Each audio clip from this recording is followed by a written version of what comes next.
दोस्तों mutual fund series के दूसरे वीडियो में आपका स्वागत है।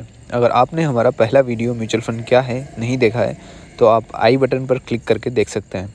दोस्तों इस वीडियो में हम different types of equity mutual fund को डिटेल्स में जानने वाले हैं। दोस्तों इक्विटी म्यूचुअल फंड वह फंड होते हैं जो कि इन्वेस्टर्स की कैपिटल को इक्विटी यानी कंपनी के स्टॉक्स में इन्वेस्ट करते हैं, जिसमें रिस्क के साथ साथ रिटर्न भी ज़्यादा होता है। इक्विटी में कई अलग अलग प्रकार के फंड होते हैं, जैसे large cap fund, mid cap fund, small cap fund, large mid cap fund, multi cap fund, flexi cap fund, dividend yield fund, value और contra fund, ELSS fund, sector fund etcetera. आइए सभी को एक एक करके जानते हैं। Large cap fund. दोस्तों लार्ज कैप फंड में कैप का मतलब कैपिटलाइजेशन होता है। जैसा कि इसके नाम से आपको आइडिया लग गया होगा, यह इंडिया की लार्ज कैपिटलाइजेशन वाली कंपनी के स्टॉक्स में इन्वेस्ट करता है। अगर आसान भाषा में कहे तो यह इंडिया की टॉप 100 कंपनीज़ में इन्वेस्ट करता है जिनका मार्केट कैपिटलाइजेशन 20,000 करोड़ से ऊपर हो। ऐसी कंपनियां स्टेबल और सेफ मानी जाती है। इन्हें ब्लू चिप स्टॉक्स भी कहा जाता है क्योंकि लार्ज कैप स्टॉक्स में वॉलेटिलिटी कम होने के साथ साथ कैपिटल पर मार्केट के साथ अच्छा एप्रिसिएशन मिल जाता है। लार्ज कैप फंड्स का 80% फोलियो लार्ज कैप स्टॉक्स में इन्वेस्टेड रहता है। दोस्तों फंड रिलेटेड इन्फॉर्मेशन आप फंड के वेबसाइट पर जाकर चेक कर सकते हैं, आपकी कैपिटल कहाँ इन्वेस्टेड है। दोस्तों इसके बाद आती है मिड कैप फंड्स। यह वह फंड्स होते हैं जो कि मिड कैप कंपनीज यानी जिनका मार्केट कैपिटलाइजेशन 5,000 करोड़ से 20,000 करोड़ तक रहता है, ऐसी कंपनियों में इन्वेस्ट करते हैं। दोस्तों mid cap funds high growth, high risk व हाई रिटर्न इन्वेस्टमेंट होता है। दोस्तों मिड कैप फंड्स में वॉलेटिलिटी ज़्यादा रहती है, लेकिन अगर लॉन्ग टर्म की बात की जाए तो मिड कैप फंड्स ने लार्ज कैप फंड्स को हमेशा आउट परफॉर्म किया है, जो कि आप हिस्टोरिकल डेटा में देख सकते हैं, क्योंकि मिड कैप स्टॉक्स में ग्रोथ अपॉर्चुनिटी ज़्यादा रहती है।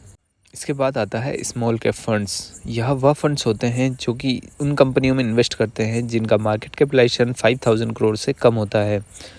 ऐसी कंपनियां जैसे blue dot, CDSL, IOC, Kajaria ceramic, यह कुछ स्मॉल कैप कंपनीज़ है जो कि हाई ग्रोथ, हाई वोलेटाइल व हाई रिस्क एपिटाइट कंपनीज़ हैं।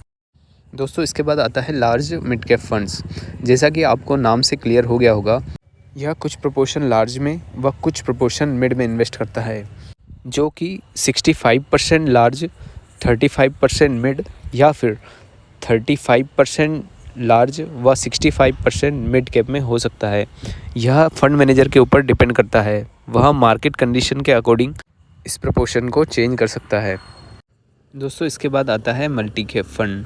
यह एक वेल डाइवर्सिफाइड फंड होता है जो कि सेबी के 2021 के रूल के अनुसार 25% लार्ज कैप में, 25% मिड कैप व 25% स्मॉल कैप में इन्वेस्ट करता है।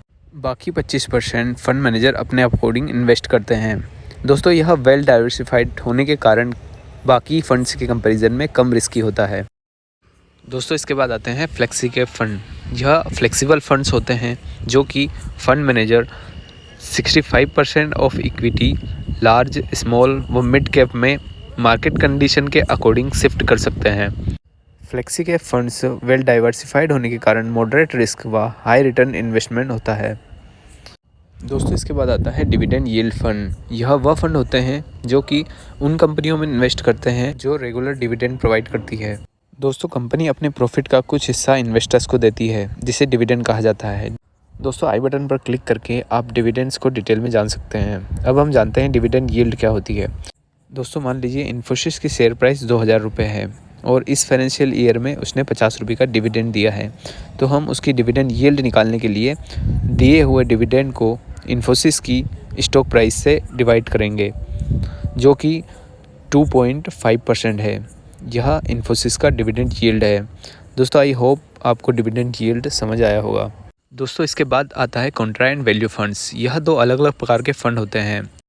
कॉन्ट्रा फंड्स वह फंड्स होते हैं जो कि अंडर परफॉर्मिंग स्टॉक्स में इन्वेस्ट करते हैं, व value funds under valued stocks में इन्वेस्ट करते हैं। दोस्तों आइए अंडर परफॉर्मिंग स्टॉक्स को समझते हैं। अंडर परफॉर्मिंग स्टॉक्स वह स्टॉक्स होते हैं जो कि इंडेक्स व बाकी स्टॉक्स के कंपैरिजन में तेज़ी से नीचे गिर रहे होते हैं, व अंडर वैल्यूड स्टॉक्स वह स्टॉक्स होते हैं जो कि अपनी इंट्रिंसिक वैल्यू से नीचे ट्रेड कर रहे होते हैं। दोस्तों, अगर आपको इंट्रिंसिक वैल्यू डिटेल्स में जानना है तो आप basics of stock market series में जान सकते हैं। दोस्तों, इसके बाद आता है ELSS, जो कि इक्विटी लिंक्ड सेविंग स्कीम है।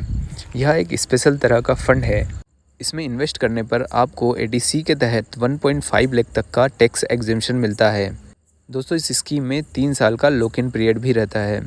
दोस्तों, ELSS फंड 65% इक्विटी व इक्विटी स्कीम से इन्वेस्ट करते हैं व 35% फिक्स्ड इनकम इंस्ट्रूमेंट्स में। दोस्तों, इसके बाद हम जानने वाले हैं सेक्टोरल फंड्स। यह वह फंड्स होते हैं जो कि एक स्पेसिफिक सेक्टर में इन्वेस्ट करते हैं। मान लीजिए आपको अगर लगता है कि आने वाले टाइम में टेक्नोलॉजी सेक्टर अच्छा परफॉर्म करने वाला है, तो आप टेक्नोलॉजी सेक्टर का कोई फंड जैसे टाटा डिजिटल, ICICI प्रूडेंशियल व आदित्य बिरला सन लाइफ टेक्नोलॉजी जैसे फंड्स में इन्वेस्ट कर सकते हैं। दोस्तों, आई होप आपको सभी तरह के फंड्स क्लियर होंगे। आने वाले वीडियो में हम डेब्ट फंड को डिटेल्स में जानने वाले हैं। दोस्तों, अगर वीडियो इन्फॉर्मेटिव लगा हो तो वीडियो को लाइक करें व चैनल को सब्सक्राइब करें।